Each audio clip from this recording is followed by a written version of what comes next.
Louvado seja Deus por esse domingão abençoado, onde nós podemos cultuar o nosso Senhor, adorá-lo na beleza da tua santidade e podemos desfrutar da comunhão, da alegria e dos privilégios que Deus nos deu por meio da sua igreja.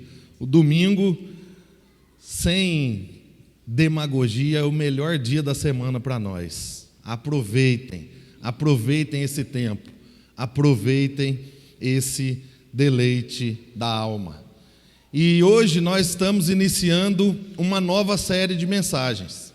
Na semana passada concluímos a série dos 10 mandamentos e agora, nas próximas 6 semanas, nós vamos falar um pouco sobre a igreja. É uma série temática, nós falaremos sobre alguns princípios de uma igreja saudável e de como nós podemos ser uma igreja saudável. E essa série foi intitulada como Ame a Sua Igreja, amando e servindo a igreja local diante dos desafios da vida em comunidade. Nós já estudamos aqui um livro do pastor Tony Merida, um pastor americano, chamado Ame a Sua Igreja. E é com base neste livro que nós vamos dar início a esta série. Nós tomamos emprestado o nome, nós tomamos emprestado os tópicos, mas nós queremos falar diretamente aquilo que Deus tem colocado nos nossos corações a respeito da nossa igreja, a respeito daquilo que Deus está fazendo em nós e fará por meio de cada um de nós. Então, o nosso objetivo é termos um olhar correto a respeito do que é a igreja e de como nós podemos edificar e sermos edificados como membros deste corpo, como membros desta grande família chamada igreja. Mesmo que nós somos pessoas completamente diferentes, pessoas que têm trabalhos diferentes, pessoas que têm gostos musicais, gastronômicos, de vestimenta completamente diferente e personalidades diferentes, mas nós queremos observar que mesmo diante destas diferenças, é possível viver em comunidade e viver bem em comunidade para a glória de Deus. Mas por que nós devemos pensar sobre a vida comunitária na igreja e nos dias de hoje? Eu acho, irmãos, que nós devemos pensar sobre isso, porque nós vivemos em um período que eu acredito que esse período acontece desde os tempos antigos, do Antigo Testamento, mas hoje, o período em que nós vivemos é considerado pelos estudiosos das eras, dos tempos, como um período da era pós-cristã. Isso significa que o cristianismo já não molda mais, como moldava há décadas atrás, vários princípios e valores da sociedade. Não só os princípios e valores éticos e morais, mas também os padrões de convivência.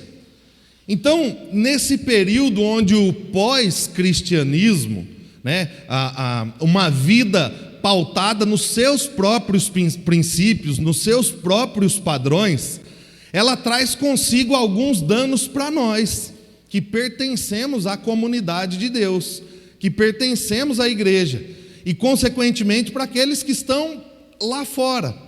Então, essa era pós-cristã, onde o cristianismo não molda mais os padrões, inclusive de comunidade, ela afeta o nosso olhar no que diz respeito sobre o que é o cristianismo. Nós começamos a enxergar, ou se nós não enxergamos assim, nós conhecemos pessoas que enxergam o cristianismo como oposição, porque o cristianismo é um padrão de vida, não é um nome. O cristianismo traz consigo um padrão, é um pacote fechado. E aí então o cristianismo é distorcido, ele é visto como uma oposição. Consequentemente, se o cristianismo é distorcido, a igreja, o significado do que é a igreja, também é distorcido e é afetado. E como um brinde, esse pensamento da era pós-cristã também afeta os olhares do que é viver uma vida comunitária e como nós podemos viver essa vida em comunidade. Então, dessa forma, muitas pessoas acabaram perdendo o brilho nos olhos de enxergar a beleza da igreja. As pessoas começaram a olhar para a igreja como algo ruim, como algo opressor, como algo opositor, como algo desnecessário, e aí então querem viver construindo os seus próprios padrões, os seus próprios conceitos. Então, as pessoas deixaram de fato de enxergar a beleza e a glória que existe na igreja de Cristo Jesus, e essa beleza e essa glória não existe por minha causa ou por causa de cada um de vocês.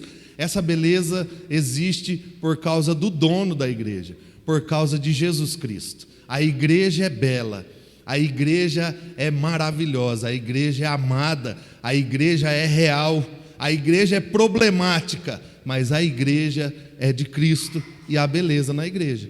Então, esses conceitos foram distorcidos no decorrer da história. E isso aconteceu por alguns motivos. Primeiro, porque aos poucos o senso de comunidade foi se perdendo no decorrer da jornada das pessoas.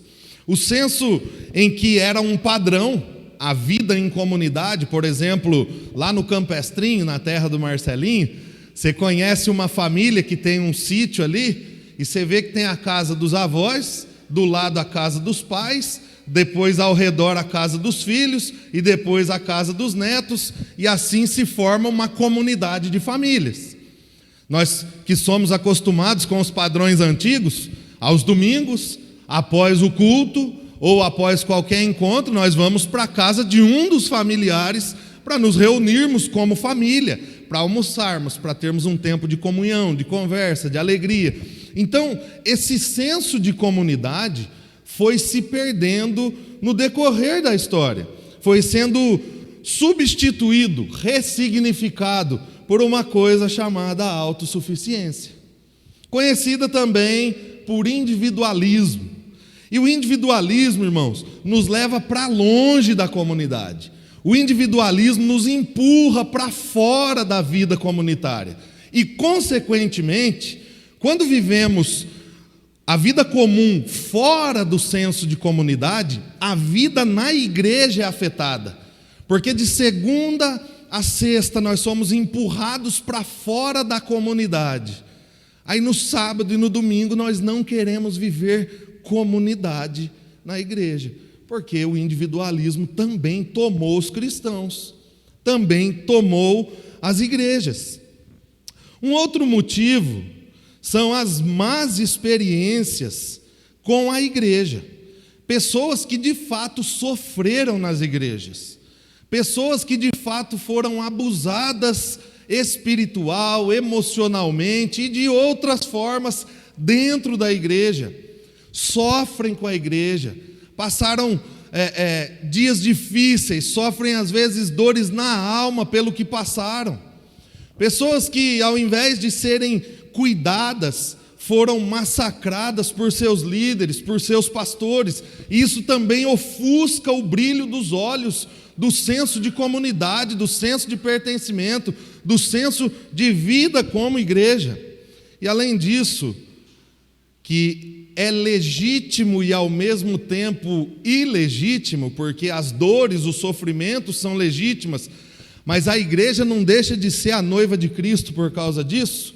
Então, mesmo que uma ótica danificada a respeito da igreja, ainda há aqueles que dizem amar Jesus, mas odiar a igreja, ou que amam Jesus e não querem fazer parte da igreja, porque eles acham que a igreja é desnecessário, eles acham que as reuniões dos crentes não são importantes e são opcionais.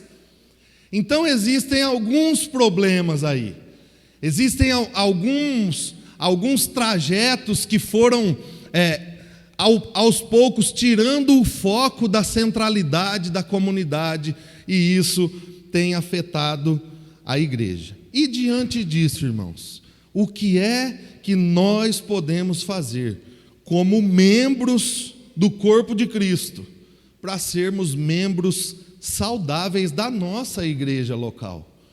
O que é que nós podemos fazer para sermos pessoas que de fato vão receber vida na igreja local, mas também vão trazer vida para a igreja local, para a igreja que nós nos reunimos semana após semana, nos meios de semana para pequenos grupos, nas orações? O que é que nós podemos fazer para sermos membros saudáveis de nossa igreja local?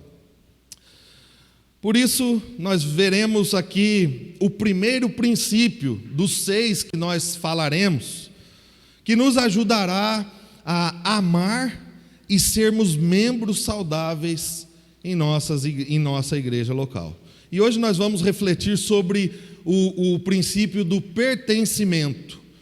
E o tema da mensagem é pertencer. Ame a sua igreja pertencendo a ela.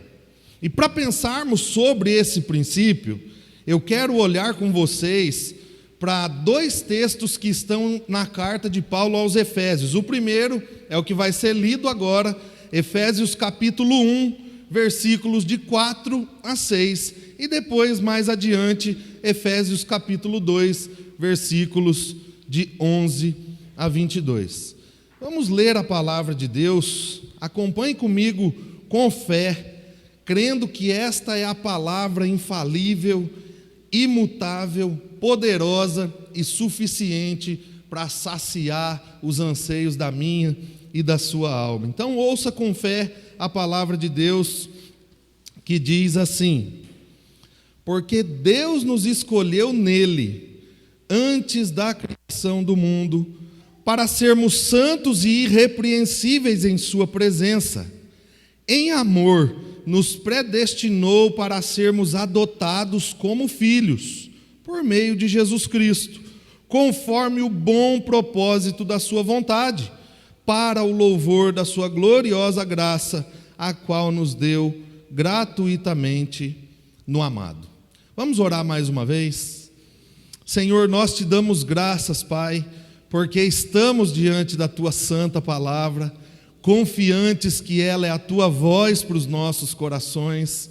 Estamos alegres e animados pelo que o Senhor já fez aqui neste culto, mas pelo que o Senhor fará hoje e nas próximas semanas no nosso coração, no meio da tua igreja, por meio do teu evangelho, por meio da tua palavra. Por isso, dê-nos, ó Deus, corações atentos, corações prontos a receber aquilo que o Senhor está nos entregando por meio de sua palavra, e que o Senhor use esse tempo para edificar, fortalecer, ressignificar muita coisa dentro de nós, para que sejamos membros para a glória do Senhor, Pai. Nós oramos alegres e confiantes em nome de Jesus Cristo. Amém. Meus irmãos, nós sabemos que esta carta aqui, escrita pelo apóstolo Paulo, é dirigida à igreja de Éfeso. Então ela é uma carta eclesiológica, é uma carta destinada à igreja. Ela é também uma carta universal, porque ela passa por todas as igrejas. O propósito é que ela chegue em Éfeso e depois seja passada por todas as igrejas, para que todas as igrejas entendam algumas coisas. A carta aos Efésios, ela vai abordar algumas coisas sobre a vida da igreja. Ela vai falar sobre a identidade, a natureza e a missão da igreja. Então essa carta é uma carta importante. Paulo escreve esta carta para solidificar, para edificar, para ajudar a igreja a caminhar, a relembrar quem ela é, a relembrar o que Cristo fez por ela, a relembrar qual é a sua natureza por essência e a relembrar qual é a sua missão. E dentre esses distintivos, Paulo aborda isso de forma bem teológica nos 3 primeiros capítulos, e aí então depois de forma bem prática nos 3 últimos capítulos da carta. Ela é dividida de forma geral em 2 partes, uma parte de solidificação teológica, de alicerces bíblicos teológicos, e depois de como é que aquela teologia se torna prática na vida da igreja, na vida dos membros daquele corpo. E dentre esses distintivos, o pertencimento está ali. O pertencimento faz parte dos distintivos da igreja. Só que antes de nós falarmos do pertencimento, nós precisamos definir com clareza algo muito importante. Nós precisamos definir o que de fato é a igreja e por que nós devemos amar essa igreja. Porque nós ouvimos muito, a igreja é linda, é a noiva de Cristo, é bela, é gloriosa. Mas o que é essa igreja bela e gloriosa? Como é que ela aparece na história? Como é que ela aparece no Novo Testamento? E se essa igreja é tudo isso, e nós devemos amá-la, por que devemos amar essa igreja? Então, eu quero começar aqui, em primeiro lugar, vendo com vocês o que é a igreja e por que nós devemos amá-la. Em uma sentença, a igreja é uma comunidade de pessoas que amam e seguem a Jesus, que se reúnem regularmente para aprender a palavra de Deus, para cantar louvores que exaltam a Deus e a Cristo, e para partilhar a vida comum, uns com os outros, ao redor do Evangelho. Ou seja, tendo o Evangelho como alicerce da vida e da caminhada prática da igreja. Então, de forma resumida, a igreja são pessoas que caminham juntas e dividem suas vidas amando, seguindo e servindo a Jesus por causa do que Cristo fez por nós, por causa do Evangelho. A igreja, irmãos, ela é a noiva de Cristo. A Bíblia nos diz isso. A igreja é o povo escolhido de Deus para viver suas vidas juntos, para a glória de Deus. E resumindo, ou parafraseando as palavras do apóstolo Paulo, a igreja é uma comunidade de discípulos. Olha, uma comunidade de discípulos, escolhidos individualmente para ser filhos de Deus. É o que nós vamos agora olhar, Efésios capítulo 4, versículos de 4 a 6, que foi o texto que foi lido aqui. Paulo começa dizendo, porque Deus escolheu nele mesmo, em Cristo Jesus, antes da criação do mundo, para sermos santos e irrepreensíveis em sua presença. Então Deus escolhe um povo individualmente para compor uma comunidade, para que esse povo agora reflita traços do caráter de Deus, santidade e irrepreensibilidade. A régua aqui é alta. O povo de Deus agora deve buscar a santidade e deve buscar viver aquilo que Deus espera deles. E aí ele continua, em amor nos predestinou para sermos adotados como filhos, por meio de Jesus Cristo, conforme o bom propósito de sua vontade, para o louvor da sua gloriosa graça, a qual nos deu gratuitamente no amado. Irmãos, estas palavras, elas são dirigidas, como eu disse aqui, à igreja como comunidade, como nós estamos ouvindo aqui, em conjunto. Contudo, elas também são dirigidas a cada crente individualmente. As palavras de Paulo, quando ele diz vocês, ele está dizendo vocês, todos que estão aqui, mas quando ele diz vocês, ele está dizendo vocês, do qual você, Evandro, faz parte, dos quais você, Jefferson, faz parte, dos quais você, Gustavo, faz parte. Então ele fala de forma geral, mas ele fala de forma individual a cada crente que ouve esta carta e que ouve estas palavras. Então, Paulo está lembrando aqueles irmãos que eles foram escolhidos individualmente. Cada um de vocês foi escolhido por Deus antes da fundação do mundo. Não tinha um projeto e um plano nosso ainda de história, de vida, antes que os nossos pais se conhecessem, antes que os nossos pais planejassem casar ou ter filhos. Deus na eternidade já havia escolhido individualmente a cada um de nós, Ele nos escolhe de forma individual e gratuitamente. Para quê? Para pertencermos a uma comunidade chamada igreja. Ou, nas palavras aqui, seu povo. Para sermos o seu povo, para pertencermos a uma comunidade chamada igreja. Então Deus nos escolheu, nos criou, nos chamou e nos salvou para pertencermos a Ele, juntos e individualmente. Isso significa, meu irmão e minha irmã, que nós devemos nos lembrar, e eu acho que nós precisamos lembrar isso aos nossos corações, quando nós olhamos para a igreja de maneiras egoístas, quando a igreja se torna para nós uma pedra no nosso sapato, uma pedra no nosso calcanhar, nós precisamos nos lembrar que nós fazemos parte deste povo escolhido de Deus para ser igreja. Nós pertencemos à igreja. Nós fazemos parte dessa pedra que está no nosso sapato. Significa que nós podemos ser pedra no sapato de alguém também. Então nós precisamos nos lembrar que a natureza da igreja é comunitária. Deus criou o seu povo para a comunidade. O pecado então afasta o seu povo de Deus. E agora Deus, com um plano perfeito, cumprido antes da fundação do mundo em Cristo Jesus, reconcilia com Ele este povo escolhido, e este povo agora vai viver comunidade. Então nós somos criados para viver em comunidade.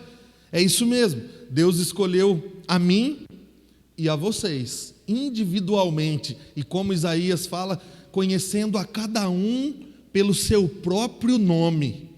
Pelo seu próprio, não foi de arrasto não. Ele passou pensando na família da Paulinha e falou assim: eu acho que eu vou aproveitar e levar aqui a avó dela aqui, e a mãe também, eu acho que cabe aqui ainda no bonde. Não foi de arrasto. Deus escolheu a Paula, mas Deus escolheu a Elma filha, e Deus escolheu a Elma mãe, antes da fundação do mundo, para pertencerem a uma comunidade chamada igreja. E Ele escolheu a mim, e Ele escolheu a cada um de vocês, meus irmãos. E isso deve encher o nosso coração de alegria, porque Deus nos escolheu dentre muitos milhares de pessoas. Deus escolheu a nós. Isso não faz com que nós sejamos melhores do que os outros, porque Deus escolheu muitos outros individualmente, mas Ele nos escolheu, irmãos. Nós precisamos nos lembrar disso, o nosso coração precisa saber disso constantemente.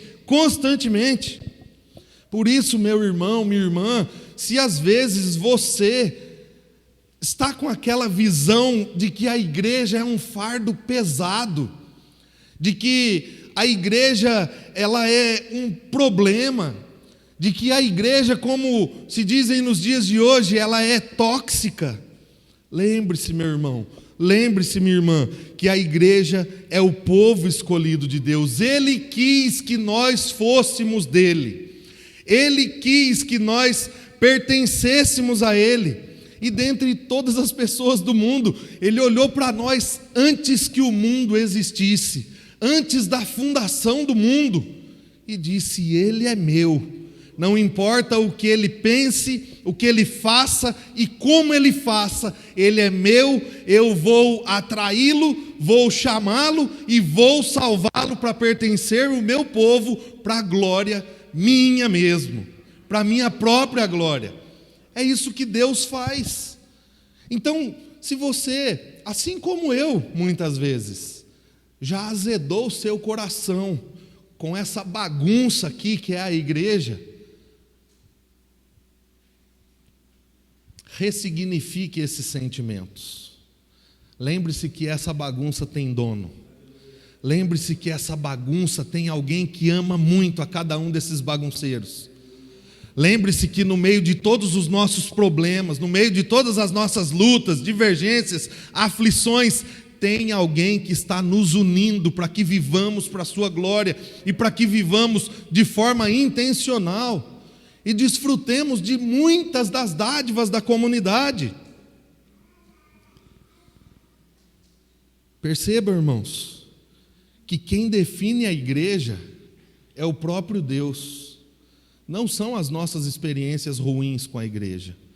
Não são as nossas experiências boas com a igreja. Não são os nossos pensamentos a respeito do que é a igreja. O próprio Deus define o que é a igreja. E é por isso que nós devemos amá-la.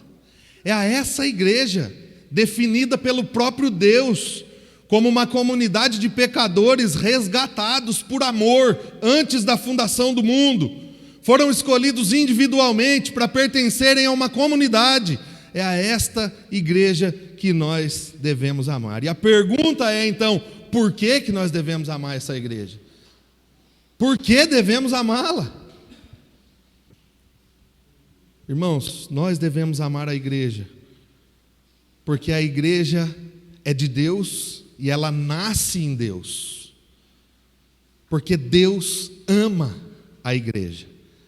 No versículo 5 aqui ainda, ele diz: em amor, não foi forçado, nem em ódio, e nem contrariado. Em amor. Amor de Deus é um amor completamente diferente do que nós definimos amor. É completo. É tudo que nós pensamos em completude de amor, de afetos, é o amor de Deus. Em amor, nos predestinou para sermos adotados como filhos, por meio de Jesus Cristo, segundo o bom propósito da sua vontade, para o louvor da sua gloriosa graça, a qual nos deu gratuitamente no amado. Então, irmãos, nós amamos a igreja, porque ao escolher a igreja, e ao escolher indivíduos para pertencer à igreja, Deus os escolheu em amor. Então Deus ama a igreja, e é por isso que nós também amamos a igreja. E ainda na carta aos Efésios nós podemos fazer uma ponte do porquê devemos amar a igreja, porque Cristo ama a igreja. No capítulo 5, no versículo 25 de Efésios, diz assim: maridos, e aquele texto está falando a respeito de duas coisas. Primeiro, do relacionamento conjugal, mas como padrão, o relacionamento conjugal entre Cristo e a sua igreja, e o seu povo. Maridos, amem cada um a sua mulher, como? Como Cristo amou a igreja, e a si mesmo se entregou por ela. Então, nós devemos amar a igreja, porque a igreja é de Deus, nasce de Deus, mas porque Deus ama a igreja, e porque Cristo ama a igreja. E se o nosso Deus, o nosso Cristo, amam a igreja, por que nós a odiaremos? Ou por que agiremos de forma indiferente com ela?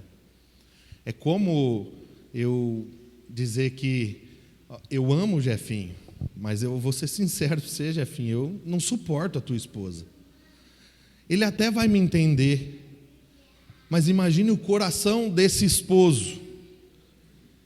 E aí ele vai até questionar: será que é amor por mim mesmo que não é capaz de suportar a pessoa que eu amo? É isso que acontece quando nós dizemos eu amo a Jesus, mas a igreja não rola, não dá certo.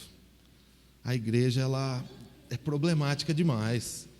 Então eu vou ser. A Bíblia não fala que nós somos a igreja, então eu vou ser a igreja em casa. Só que a igreja definida por Jesus são indivíduos, sim, que são parte da igreja. Ninguém é igreja sozinho. A igreja só existe por causa da comunidade. Onde não existe comunidade, não existe igreja. Então se eu abrir um ponto de pregação, construir, colocar cadeiras, mas só eu for lá, é igreja? Não, não é igreja, porque igreja é comunidade, é um ajuntamento de pessoas que vivem e buscam viver os mesmos propósitos para a glória de Deus por causa de Cristo.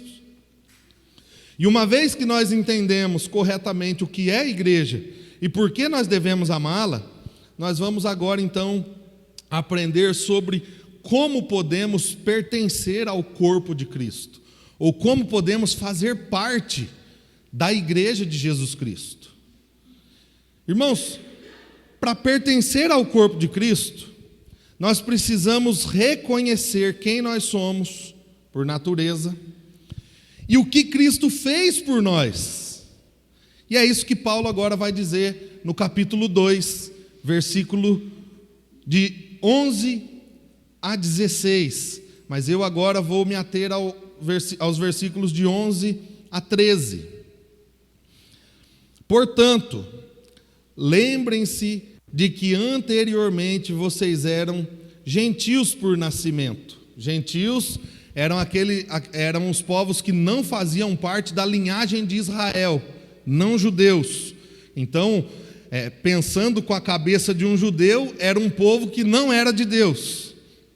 Mas Paulo está falando para a igreja de Éfeso: lembrem-se de que anteriormente vocês eram gentios por nascimento, chamados incircuncisão, ou seja, não povo de Deus, por aqueles que se chamam circuncisão, por aqueles que eram o povo de Deus da linhagem de Israel, feita no corpo por mãos humanas, e que naquela época vocês estavam sem Cristo, separados da comunidade de Israel, separados do povo de Deus, sendo estrangeiros quanto às alianças da promessa, não faziam parte, não estavam dentro das alianças que Deus tinha para o seu povo, sem esperança e sem Deus no mundo. Aí, a palavrinha que faz todo sentido, as palavrinhas, né? Mas agora, em Cristo Jesus, vocês que antes estavam longe, foram aproximados mediante o sangue de Cristo. Paulo está falando àqueles irmãos que, ao receberem uma nova identidade, porque eles tinham uma identidade sem Cristo, mas ao receberem uma nova identidade em Cristo, eles receberam também a dádiva da comunidade para pertencer. Eles receberam a dádiva de pertencer à comunidade de Israel. Deus deu ao seu povo, então, a igreja. Deus deu uma comunidade para este povo que agora está recebendo uma nova identidade. É como de forma bem simplória, viu, irmãos? É como um jogador de futebol. Vamos supor que ele jogava num time desconhecido, Corinthians. E aí, então, ele sai desse time desconhecido e fica um tempo sem time nenhum. E aí então um time, talvez o mais conhecido do mundo, Palmeiras, o contrata. Ele tinha uma antiga identidade, horrível, ruim. E aí então ele recebe uma nova identidade, ele passa a pertencer a um grupo novamente, ele passa a pertencer e desfrutar de direitos e deveres, de cuidados e deleites, e ele passa a desfrutar de coisas reais naquele grupo. É isso que Paulo está falando para a igreja: olha, vocês tinham uma identidade, estavam sem esperança, sem salvação e sem Deus no mundo, vocês eram esquecidos no que diz respeito a isso, mas agora, em Cristo Jesus, vocês foram aproximados por meio de seu sangue. Agora vocês foram trazidos para dentro da comunidade. Vocês foram resgatados para pertencer a uma comunidade. Então eles não poderiam fazer parte da comunidade sem antes ser transformados por Jesus, sem passar por essa transição. Era impossível fazer parte da comunidade. Você já viu um corpo correndo aí sem cabeça? Ou uma cabeça sem corpo? Se a gente vê um negócio desse, o negócio está feio. Então o que acontece? Cristo é o cabeça da igreja. Então nós só somos igreja quando nós estamos juntos em Cristo. Então não tem como pertencer à igreja de Cristo sozinho, um membro isolado, sem cabeça, e também não tem como desfrutar das dádivas e das bênçãos do cabeça da igreja sem estar ligado ao corpo. Então, Cristo nos chama para pertencer a uma comunidade, e nós só podemos pertencer se somos transformados por Ele, por sua obra perfeita ali na cruz.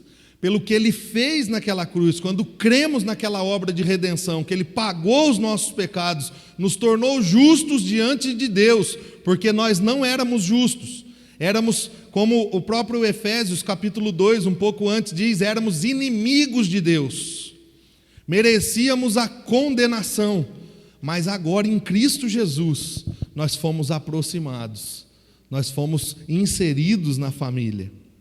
Então quer dizer, irmãos, que para ser corpo, Paulo está falando para esses irmãos que eles precisavam se render ao cabeça da igreja, que é Cristo, porque somente pela fé no sacrifício de Cristo é que nós podemos pertencer e fazer parte de fato de sua igreja.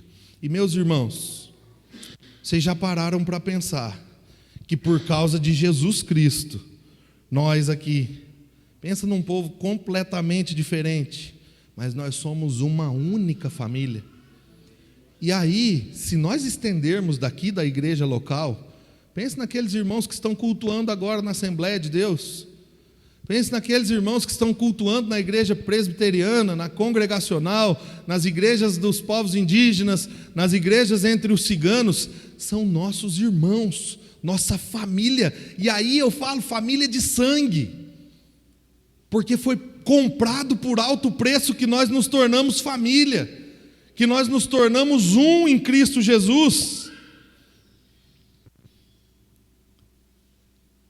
É Deus quem nos dá a verdadeira identidade, e consequentemente é Ele quem nos dá um lugar no seu corpo. Pertencer ao corpo de Cristo, pertencer à igreja de Deus, depende de Deus, depende dEle, exclusivamente dEle e de sua obra. Contudo, quando nós fazemos parte disso, quando nós reconhecemos a sua obra, agora pertencer é a nossa resposta ao que Cristo fez e ao que nós compreendemos do que Ele fez. Então, entendemos, de fato, não só com a mente, mas com o coração, que Jesus morreu e pagou os nossos pecados, e nós cremos nisso. Ponto final. Agora, a nossa resposta a isso é pertencer à igreja. Nós respondemos pertencendo à igreja. Nós passamos a viver com compromisso com a igreja, passamos a viver comprometido com os nossos irmãos, passamos a viver comprometidos uns com os outros. E a pessoa que é mudada por Jesus, que é transformada por Jesus, que crê de fato, genuinamente, nestas verdades, ela deseja automaticamente fazer parte da igreja, ela deseja amar a igreja, ela deseja servir a igreja, por meio do pertencimento. É por isso que as obras aparentes da salvação, né, ela começa interna, com Deus mudando o nosso coração, tirando de nós um coração velho de pedra e nos dando um coração de carne, nos fazendo crer naquilo que nós não conseguiríamos crer por causa da nossa inimizade com Deus. Então isso é interno. mas depois começa a se tornar visível, externo. Nós queremos viver igreja, nós queremos estar com os nossos irmãos, nós queremos cultuar, nós queremos conversar, nós queremos nos reunir, nós queremos partilhar a vida. E aí então fica mais público ainda. Agora eu quero professar isso por meio do batismo. Eu me batizo e digo, eu faço parte da igreja, eu pertenço à igreja. Então é isso que acontece, irmãos. Pertencer passa a ser uma necessidade na vida do cristão. Porque o pertencimento nos mostra dois tipos de reconciliação. Nos mostra que nós fomos, por meio do que Cristo fez, reconciliados primeiro com Deus, e aí então depois uns com os outros. E tudo isso acontece por causa de Cristo. Nós passamos a ter novos relacionamentos com Deus, um novo relacionamento com Deus, e passamos agora a ter novos relacionamentos em sua comunidade. E é isso que Paulo diz agora, dos versículos 14 a 18. Capítulo 2 de Efésios. Pois Ele é a nossa paz, Jesus, o qual de ambos, está falando de povos gentios e judeus, que eram povos distintos, inimigos, o qual de ambos fez um e destruiu a barreira, o muro da inimizade, anulando em seu corpo a lei dos mandamentos expressas em ordenanças, cumprindo todas as leis, todos os mandamentos na cruz. Por quê? O objetivo dele era criar em si mesmo, dos dois, um novo homem, fazendo a paz e reconciliar com Deus os dois em um corpo, por meio da cruz, pela qual ele destruiu a inimizade. Ele veio e anunciou paz aos que estavam longe, aos gentios, e anunciou e aos que estavam perto, pois por meio dele, tanto nós como vocês temos acesso ao Pai por um só Espírito. Quando nós pertencemos a uma igreja local, irmãos, quando nós fazemos parte de fato de uma igreja local, nós estamos tornando visível aquilo que Deus já fez por nós internamente e que só Ele pode tornar visível no final das contas, que é a reconciliação. Ele nos reconciliou com Deus e agora nos reconcilia com o seu povo. Ele nos insere na comunidade. Diante do que nós vimos aqui, o que é a igreja e por que devemos amá-la? Como pertencer ao corpo de Cristo? Como pertencer à igreja de Cristo? Quais são os benefícios do pertencimento ao corpo de Cristo? Paulo agora vai concluir o capítulo 2, falando sobre os principais benefícios do pertencimento.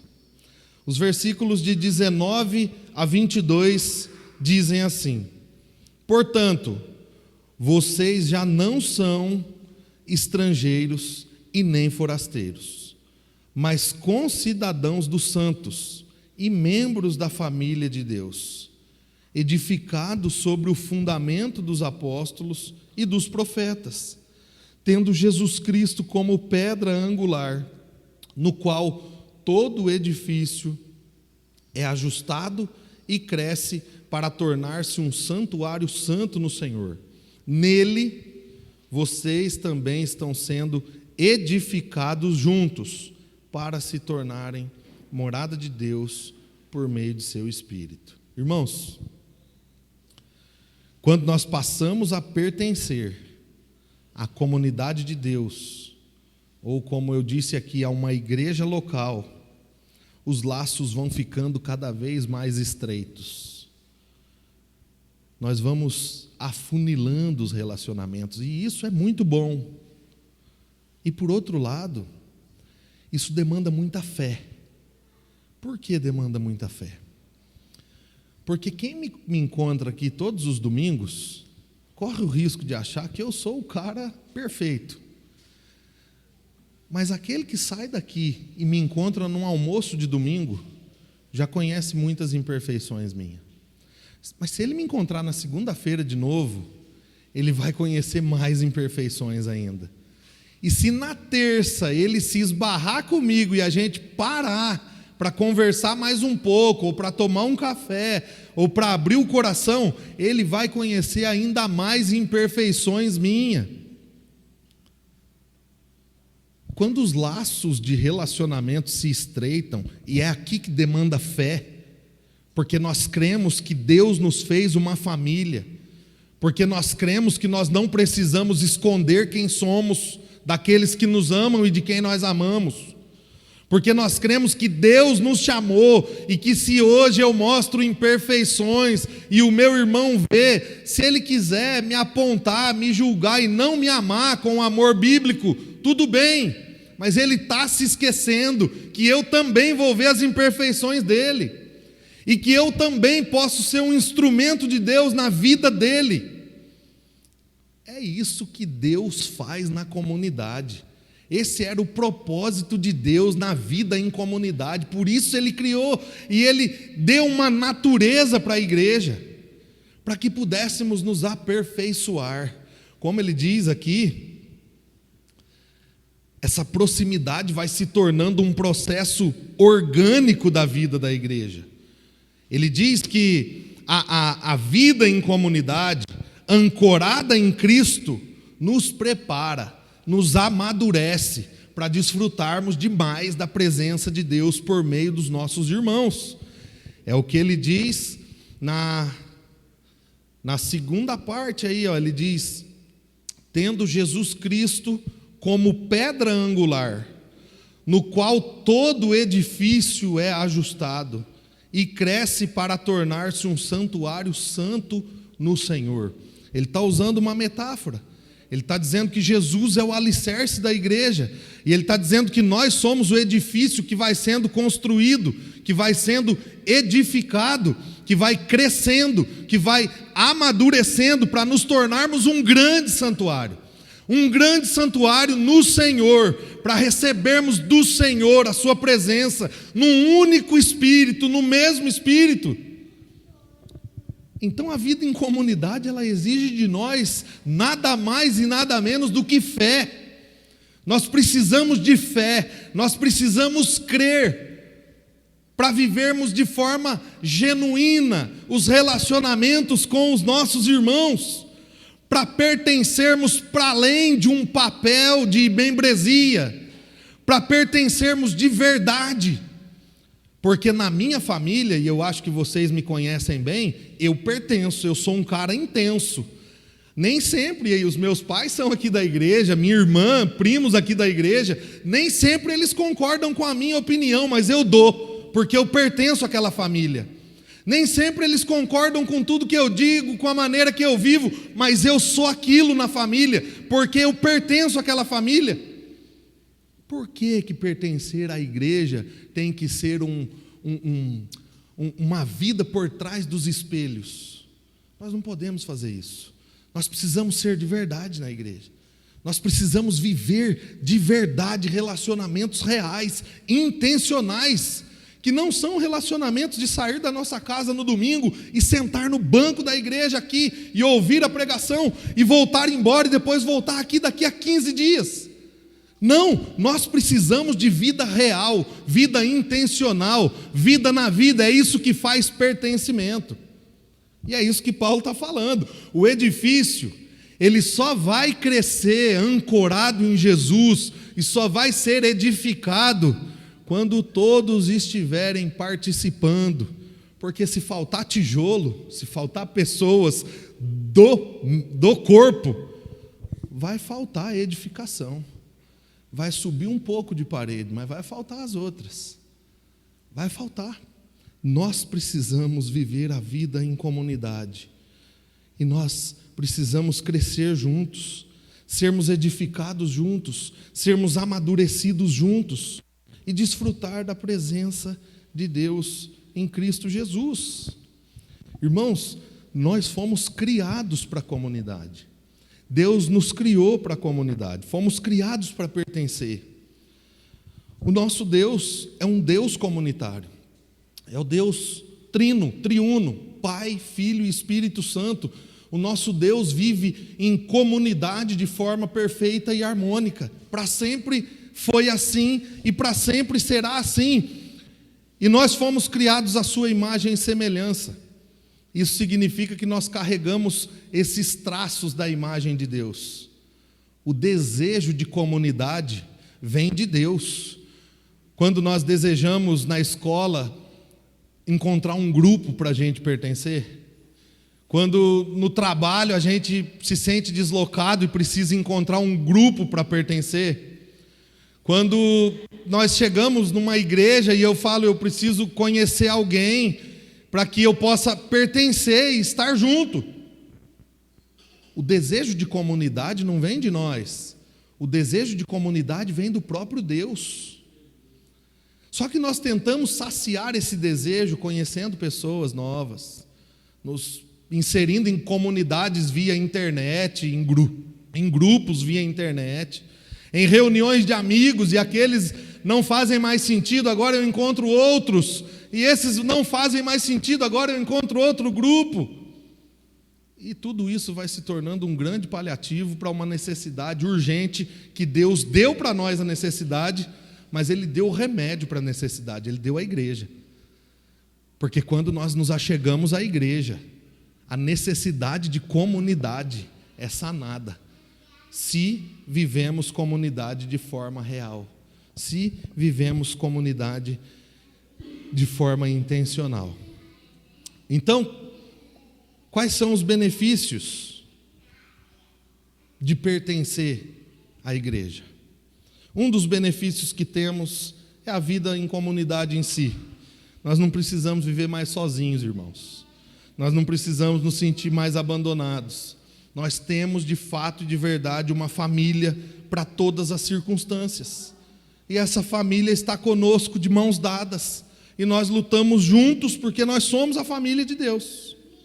Um outro benefício de quando assumimos a vida comunitária é que nós assumimos um compromisso com o pertencimento.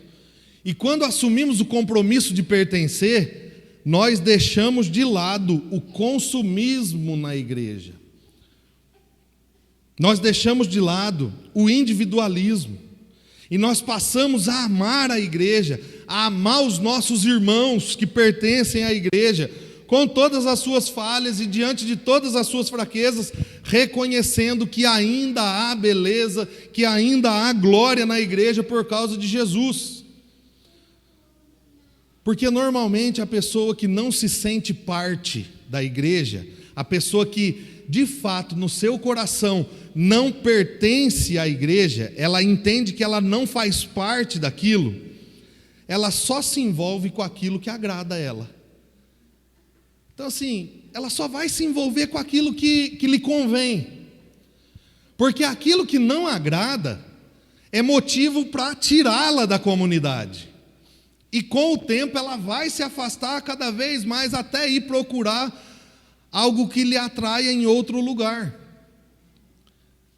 Só que a vida em comunidade, quando nós abraçamos a vida comunitária, pertencemos à igreja, nós deixamos de lado esse individualismo, nós deixamos de lado esse exclusivismo e esse consumismo, porque no final das contas nós acabamos chegando na igreja, se não pertencemos, não temos o senso de pertencimento, nós chegamos na igreja para receber aquilo que me agrada e deixar de lado aquilo que não me agrada.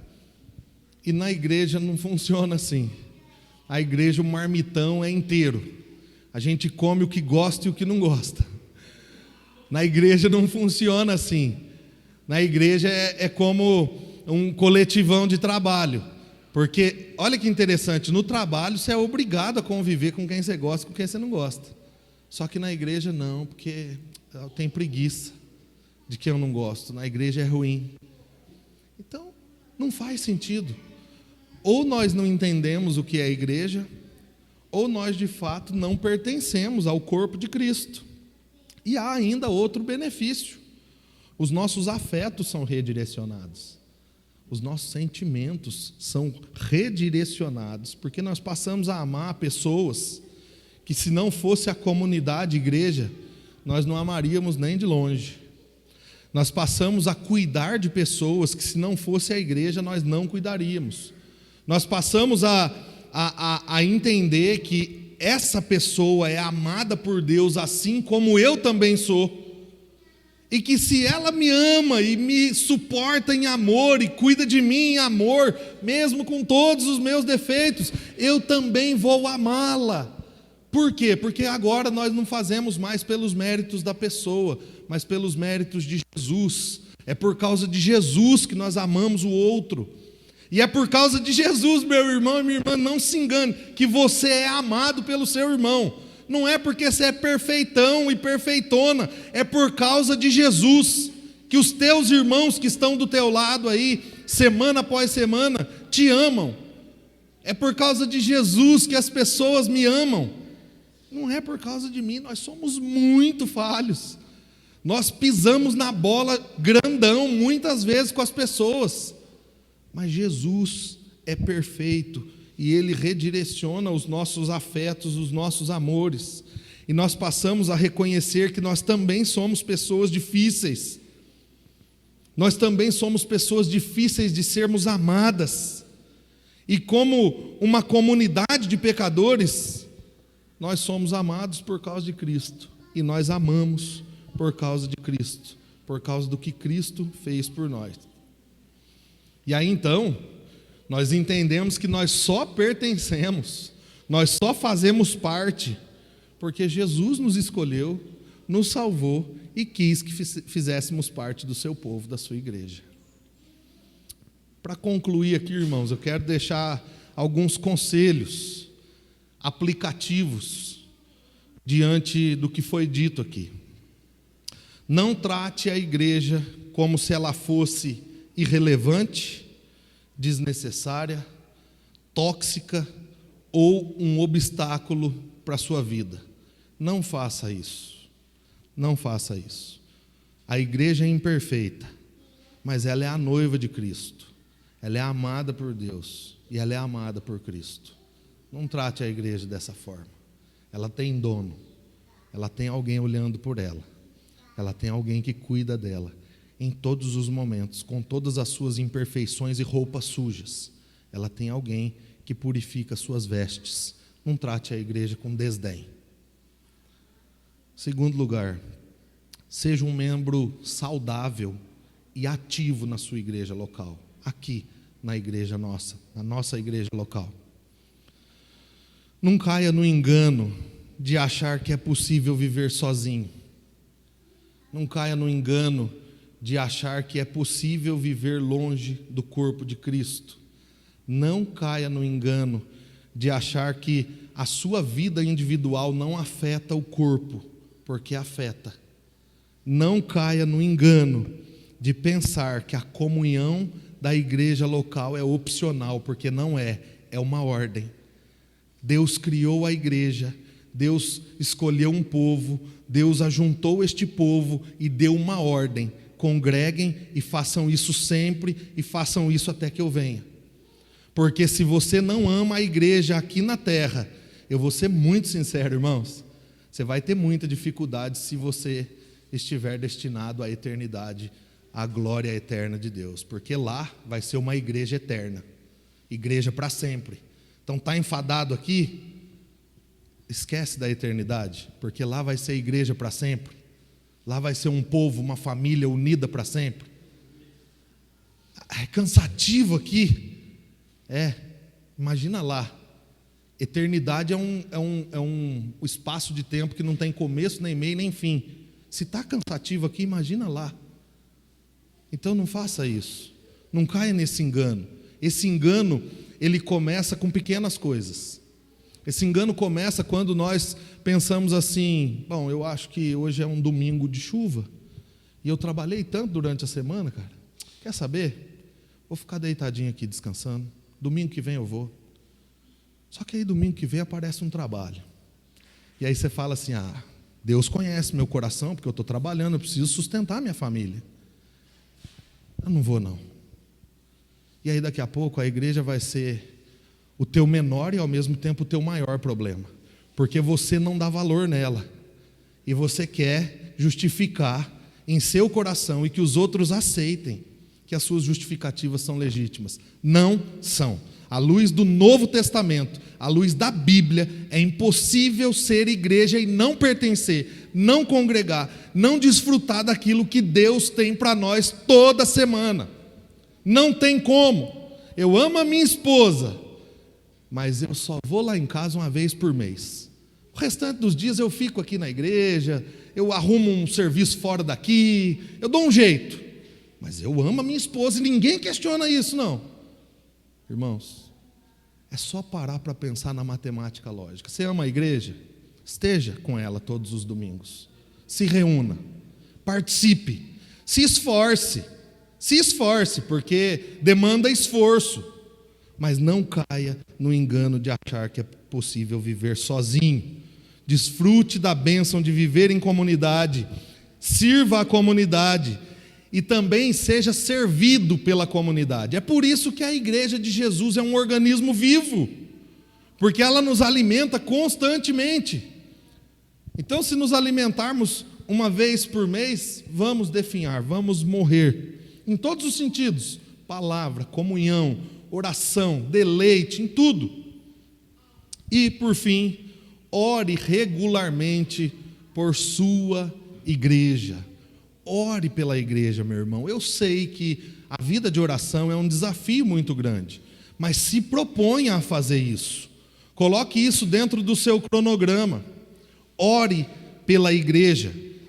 O pastor inglês Charles Spurgeon disse que a maior demonstração de amor por alguém é a oração, porque nós vamos colocar as pessoas a quem oramos nas melhores mãos que elas poderiam estar. Ore por sua igreja. Por isso, e para isso, olhe para o Evangelho, olhe para o que Jesus fez por nós, olha como Ele nos resgatou, como Ele formou um povo para si, por meio da cruz, por meio da fé. Olha como Cristo agiu e continua agindo em favor do seu povo, em favor da igreja, e reconheça o tamanho do amor de Jesus pela igreja, e aí então, ame a sua igreja pertencendo a ela. Amém? Vamos orar?